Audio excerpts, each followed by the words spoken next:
He built a life where every second counted, every deal closed, every emotion buried, until one ordinary afternoon, two little boys with a torn teddy bear stopped him in his tracks. What started as a detour became the moment that unraveled everything he thought he knew about success, love, and the family he never knew he had. Evan Harper didn't believe in stopping. Not for red lights, not for birthdays, not for sleep.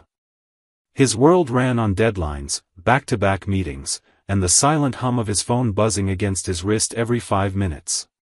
He had built his empire on efficiency and precision, cutting through deals like a surgeon, quick, clean, and emotionally removed. On that particular afternoon, he was running late to a critical investor dinner, the kind that came with cameras and champagne flutes and the illusion of warmth behind tailored suits. His driver took a shortcut through a quieter street, and Evan, glued to his phone, barely looked up until the car slowed. "Everything okay?" he asked, eyes still locked on a contract draft. The driver hesitated. "There are 2 kids, sir. On the curb. One of them's crying." Evan sighed and was about to dismiss it when something told him to look. Just a glance. And that glance stopped him. 2 little boys sat near a cracked sidewalk, no adults in sight. One of them was hugging a torn teddy bear, his face red and wet with tears. The other boy had his arm around him, eyes narrowed not in fear, but fierce protection. Evan stared. He didn't know why, but he opened the car door without thinking. He walked toward them, his shadow stretching across the pavement in the golden light of late afternoon. "Hey," he said softly, crouching down. "Are you okay?"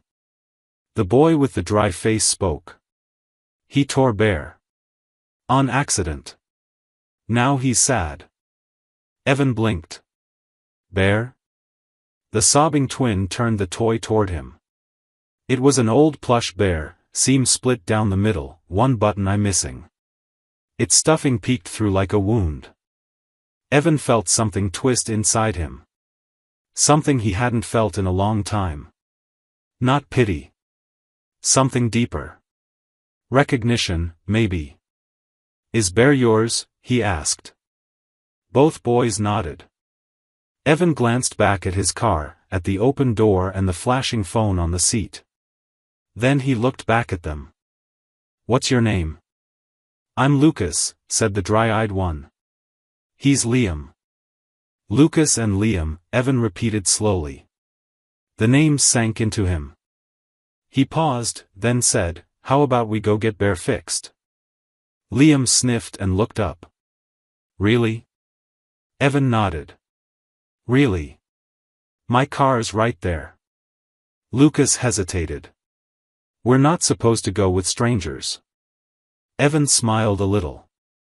"That's smart. I'm Evan. I'm not scary, just really, really late all the time." Lucas gave him a skeptical once-over, then looked at Liam. Liam nodded. Evan took them to a toy store 2 blocks away. It wasn't planned. It wasn't on his calendar. But he walked through the aisles with 2 5-year-old boys who bickered over whether bear would prefer a new bow tie or a bandage. In the end, they chose a new bear, but Liam wouldn't let go of the old one. Evan paid for both. "Where do you live?" he asked once they were outside.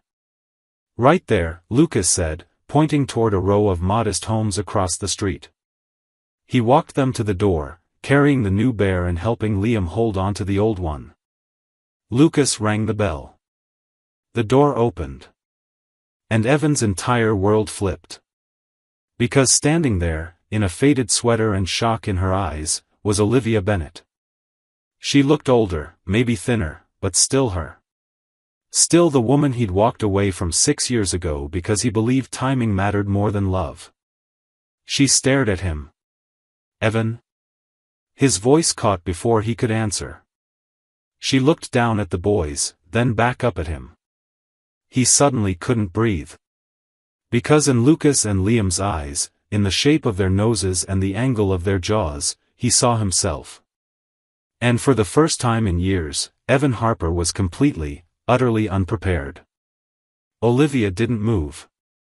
She stood frozen in the doorway, one hand gripping the edge of the frame, the other resting lightly on the side of her hip as if she needed something to ground her. Her eyes flicked between Evan and the two boys at his side, trying to make sense of the scene in front of her. Evan didn't speak. He couldn't. His mouth was dry, his thoughts a blur. He hadn't seen her in years, not since the night she walked out of his penthouse without raising her voice, without slamming the door, just a quiet and final goodbye that he'd told himself not to chase. Now she was standing inches from him, and two small children, children who looked so much like him it made his chest ache, were between them. Lucas was the first to break the silence. "Mommy, this is Evan." He helped fix Bear. His voice was casual, as if the weight of the moment didn't belong to him. Olivia's gaze dropped to the stuffed toy clutched in Liam's arms, now partially restuffed and tied together with ribbon from the toy store. Her eyes welled up briefly before she blinked it away. "Come in," she said, stepping back. The boys ran inside without hesitation, leaving the door open behind them. Evan followed slowly, as though each step inside her house peeled back another layer of the man he used to be. The interior was modest, warm, lived in. There were children's books on the couch, toy trucks in the hallway, and crayon drawings taped to the refrigerator. It wasn't fancy, but it was full of life, something his own home had never been. She offered him a seat, but he remained standing. She didn't push. Instead, she sat at the kitchen table, folding her hands as if preparing for a conversation she had rehearsed in her mind many times but hoped would never happen.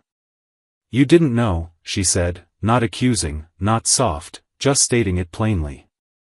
"No," Evan said, his voice finally finding its way back to him. "I didn't." He looked around again, at the signs of their life, of everything that had grown in his absence. "They're mine, aren't they?" Olivia looked away for a second. "Yes." She didn't elaborate, didn't justify, didn't apologize. "After I left, I found out I was pregnant. I thought about telling you, more than once. But I remembered who you were back then. What your world looked like." He swallowed. "You thought I wouldn't want them. I knew you wouldn't know what to do with them," she said. "You were always chasing something. I didn't want to hand you two children and hope you would choose them over $1 billion deal." "You didn't even give me a chance," he said, not bitter, but stunned. "I gave you 6 years of silence," she replied. "You never came looking. Not even once." He had no defense. She was right. He had buried that part of his life, convinced himself she was just a missed opportunity, not a forever one. "What are they like?" he asked quietly. Olivia softened. "Lucas is bold. Always talking, always leading.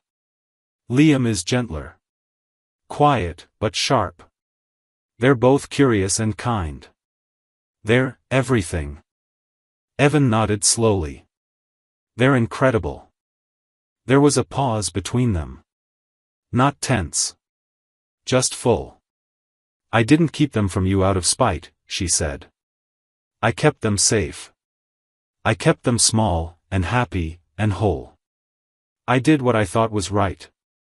He sat down, finally, and looked her in the eye. "Do they know who I am?" She hesitated. "No. They just met a man today who helped with a toy. That's all they need right now." Evan nodded again, more slowly this time. He didn't know what to feel.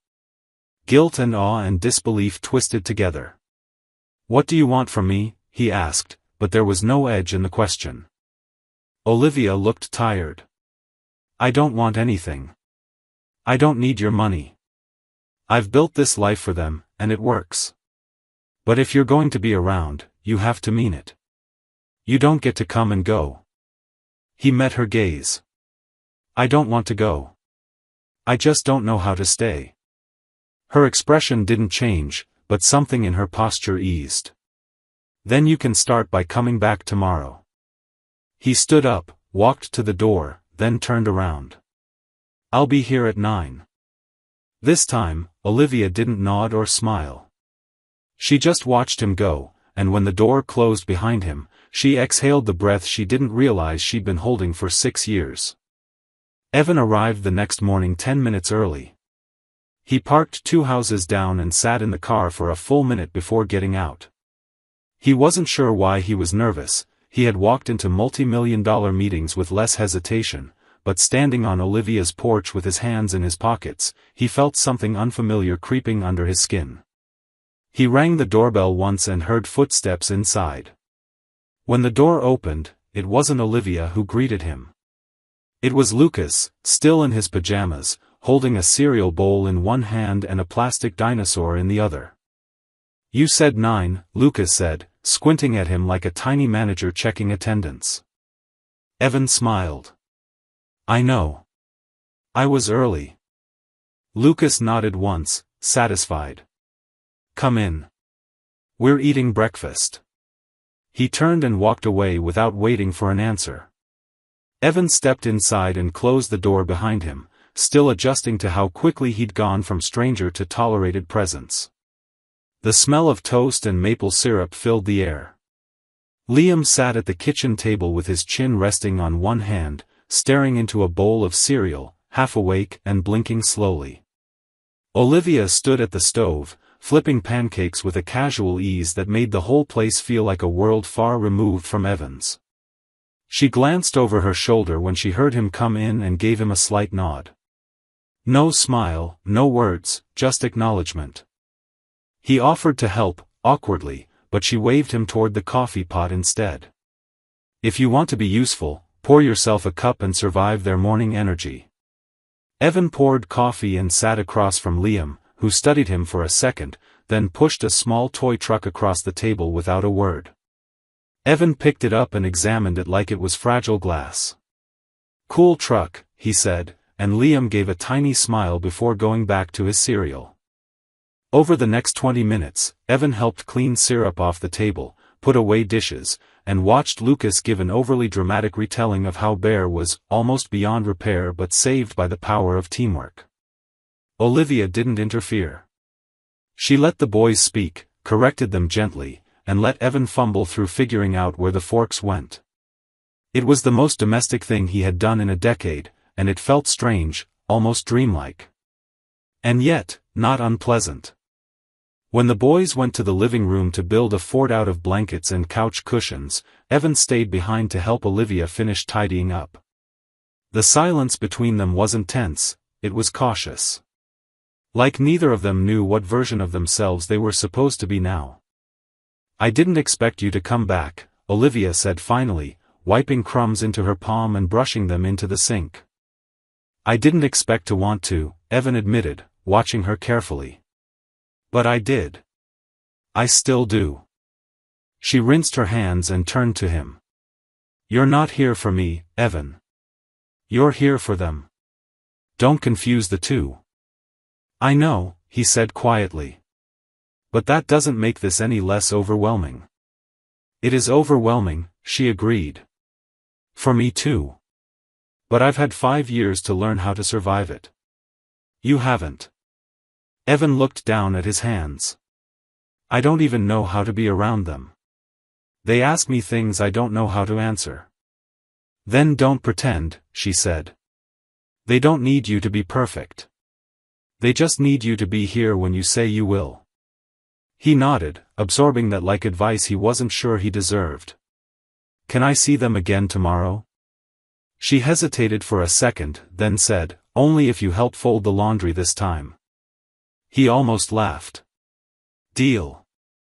Later that day, as he left the house, Lucas ran after him barefoot with Bear in one hand and a small, crumpled drawing in the other. "This is for you," he said, handing it over. Evan took the paper carefully and unfolded it.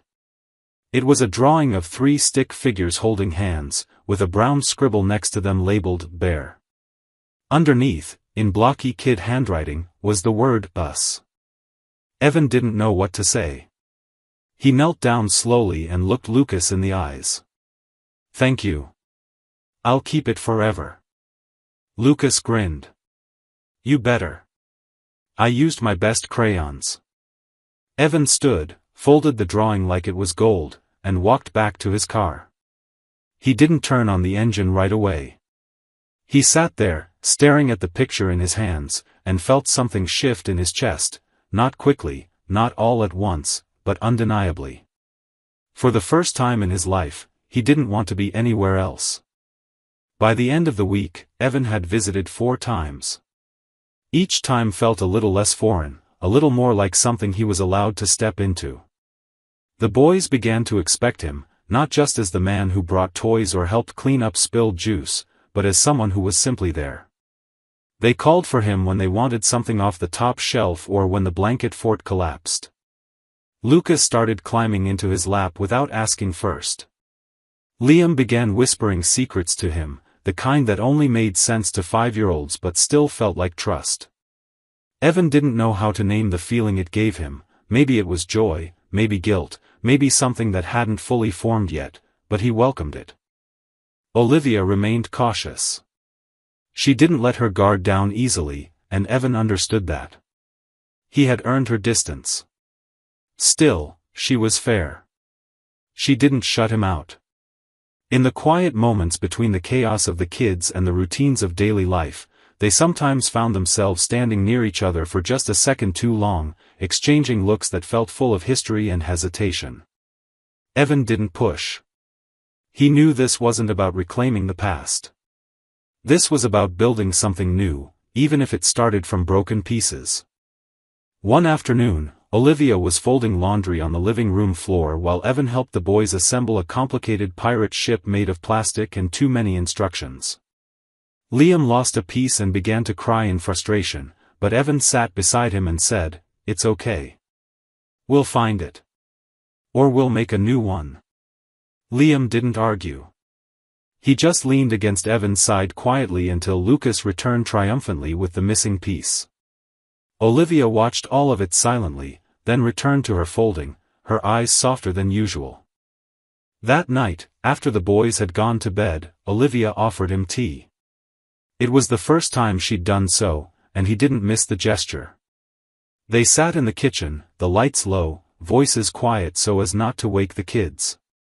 Evan sipped the tea and looked around the space, small, a little cluttered, but warm. He realized how empty his own penthouse felt in comparison. "You're good with them," she said eventually, not looking at him. "I'm trying," he answered. "I think I'm still scared I'll mess it up." "You will," she said plainly. "But they'll forgive you if you show up the next day anyway." He nodded, letting the truth of that settle inside him. "Why didn't you ever try to contact me?" "I wanted to," she admitted. "So many times. But you were in every headline, every article. I watched you fly around the world, close deals, win awards. I didn't want to be the person who dragged you into something you didn't choose." "But I would've," he said softly, not even sure if it was the truth or something he desperately wanted to believe. She looked at him now. "Would you? Back then? You didn't even stop me when I left." He had no defense. He had been selfish, so obsessed with control and achievement that he didn't even notice when someone like Olivia slipped out of his life. "I wasn't ready," he said. "But I am now." Her eyes didn't soften, but she nodded slightly. "They need stability. If you want to be here, be here. But don't make them fall in love with you only to walk away." "I won't," he said, meaning it more than he had ever meant anything in his life. There was another pause between them, but it was no longer heavy. It was thoughtful, even a little hopeful.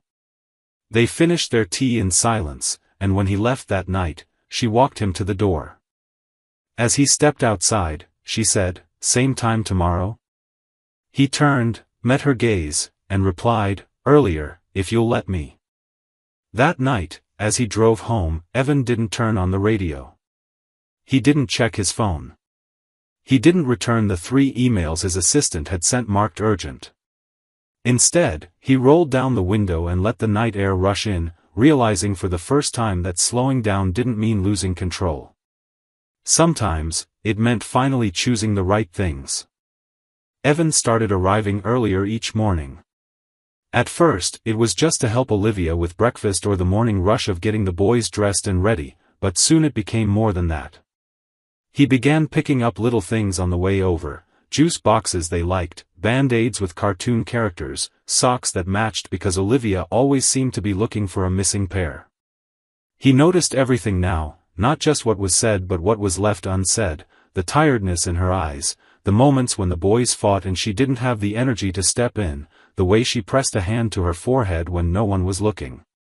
Evan started filling those spaces. Not all at once, and not perfectly, but with genuine effort. He would read to the boys while Olivia showered or cleaned the kitchen while they watched cartoons. Sometimes he didn't do anything at all except sit quietly and let the house breathe around him, no meetings, no calls, just presence. But everything started to shift when Olivia got sick. It was subtle at first. A headache she brushed off, a lingering cough, a few missed meals. Evan noticed, but she waved him off with a tired smile and told him she just needed sleep. A few days later, she collapsed in the hallway while putting away laundry. Evan caught her before she hit the floor, his heart racing as he laid her down and called her name. The boys ran in, confused and scared, and he told them everything was okay even though his hands were shaking. He called an ambulance. Olivia came to before they arrived, but she was pale and weak and too quiet. She tried to argue with the paramedics, tried to tell them she didn't need to go, but Evan stepped in and made the decision she couldn't. He held her hand the entire ride to the hospital, even when she squeezed it a little too tightly. The diagnosis wasn't life-threatening, but it was serious, an untreated infection, worsened by exhaustion, stress, and not enough self-care.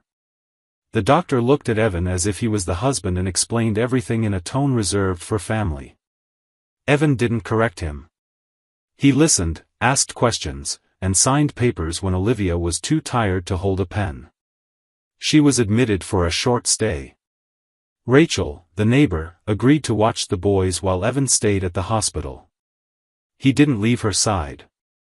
He pulled a chair next to her bed and sat with his elbows on his knees, staring at the machines that beeped and the 4-bag that dripped slowly. Olivia slept, her face soft and vulnerable in a way he had never seen. He couldn't stop thinking about how close he had come to losing this, the life he had only just started to touch. When she woke up, her eyes found his instantly. "You stayed," she murmured, voice dry and raspy. He nodded. "Of course I did." "You didn't have to," she said. "I know," he replied. "But I wanted to." She closed her eyes again, and her fingers searched for his. He let her take his hand, and they stayed like that, silent but understood. That night, after she fell asleep again, Evan walked out into the hospital corridor. He leaned against the wall, pulled out his phone, and stared at it. Dozens of missed calls. Meetings rescheduled. A stockholder meeting he was supposed to lead. All of it had gone on without him, and for the first time, he didn't feel panic. He felt clarity. He typed a single message to his assistant: "Pause everything. Family comes first." Then he turned the phone off. Back at Olivia's bedside, he unfolded a blanket and sat back down, this time with a steadier heart. He realized he wasn't afraid of this life anymore. He was afraid of not choosing it. He was afraid of letting it slip away while he chased things that would never hold his hand at 3 a.m. Olivia stirred in her sleep and whispered something he couldn't quite make out.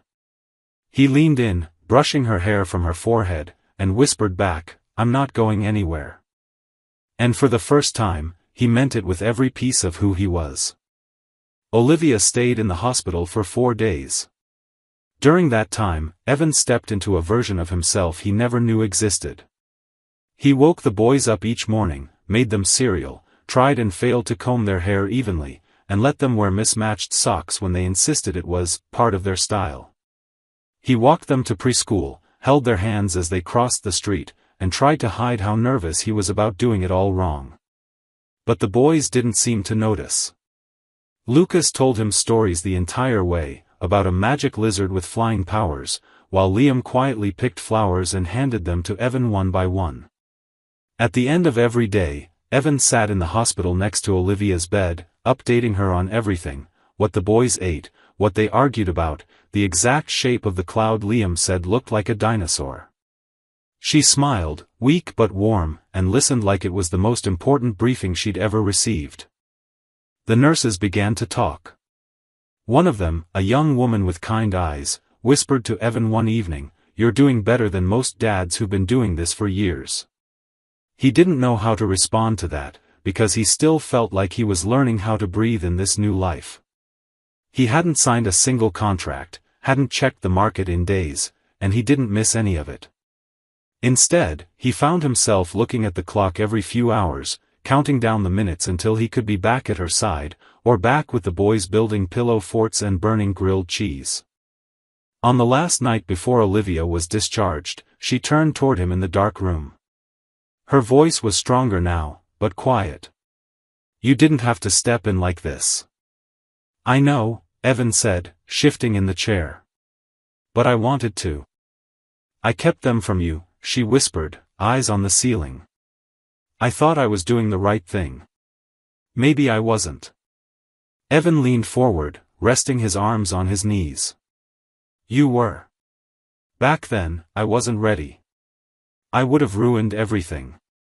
But now I'm here. And I want to be their dad. Not just the guy who shows up when it's convenient. I want to be in their lives. All the way." She looked at him then, really looked at him, and he saw that mix of fear and hope in her eyes. "That means letting them love you. Letting them expect things from you. You know that, right?" "I do," he said. "And I want that more than I've ever wanted anything." She didn't say anything after that. She just reached for his hand again and held it, her grip stronger than the first time. When he left the room that night, he passed a small window at the end of the hallway. He stopped, stared out at the streetlights, and for a long time, he didn't think about work or power or success. He thought about how much he had missed, and how much more he was finally ready to fight for. The next morning, he brought her home. The boys had made a giant welcome sign that was half crayons, half glitter, and completely crooked. They threw their arms around her as if she'd been gone a year, not 4 days. Evan watched them, his heart full and aching at once. He helped her to the couch, fluffed the pillows, brought her tea. She didn't resist this time. She let him help. That afternoon, while the boys napped in a tangle of limbs and stuffed animals, Evan sat with Olivia in the kitchen. She looked tired but peaceful, the sunlight warming her face through the window.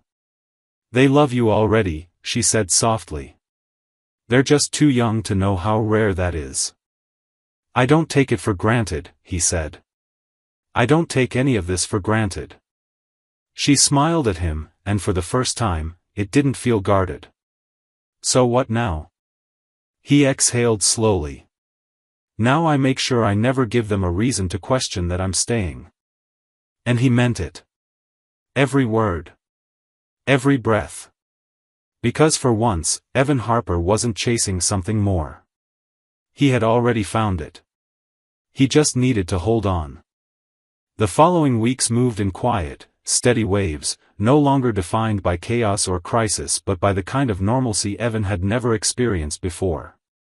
He started staying for dinner more often, sometimes helping Olivia cook, sometimes sitting with the boys while they waited for food, teaching them how to count using forks and napkins or helping Liam sound out new words. He wasn't perfect.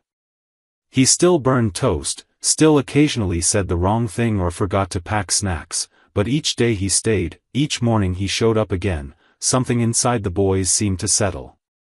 They laughed louder, clung to his leg a little longer when he tried to leave, began to look for him first when something exciting or scary happened.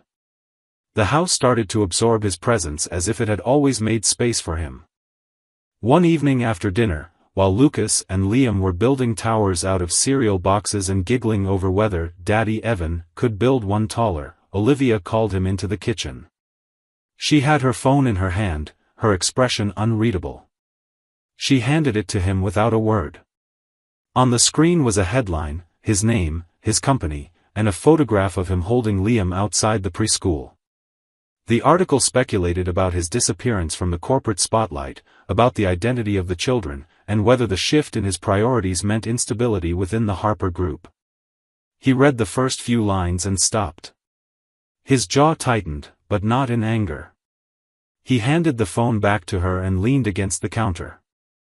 "Are you going to lose everything because of this?" she asked, carefully, like she already knew the answer but needed him to say it out loud. "Maybe," he said. "Some of it, probably. The board's been circling. Investors don't like surprises. My absence isn't convenient for them. And you're okay with that?" "I didn't used to be. But now?"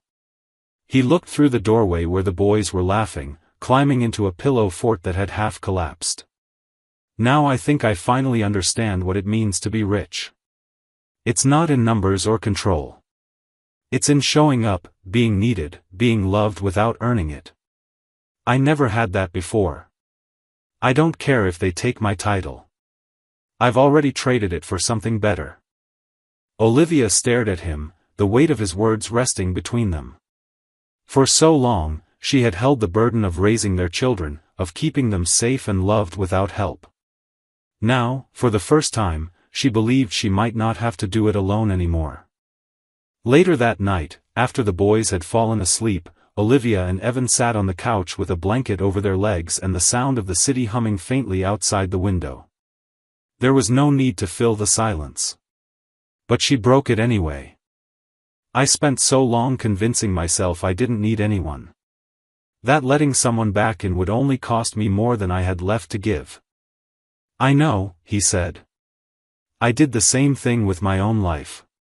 Only my version was built out of contracts and corner offices." She turned to him, her eyes searching his face. "And now? Now I want the mess. The noise. The mornings with syrup on the floor and toy dinosaurs in the sink. I want all of it. I want them. And I want you, if you'll let me."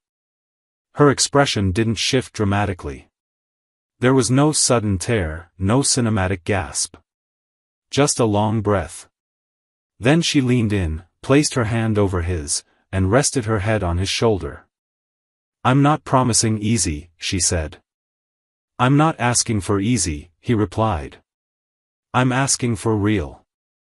And that night, with the streetlight casting soft shadows through the blinds and the weight of two small bodies asleep down the hall, something between them quietly changed.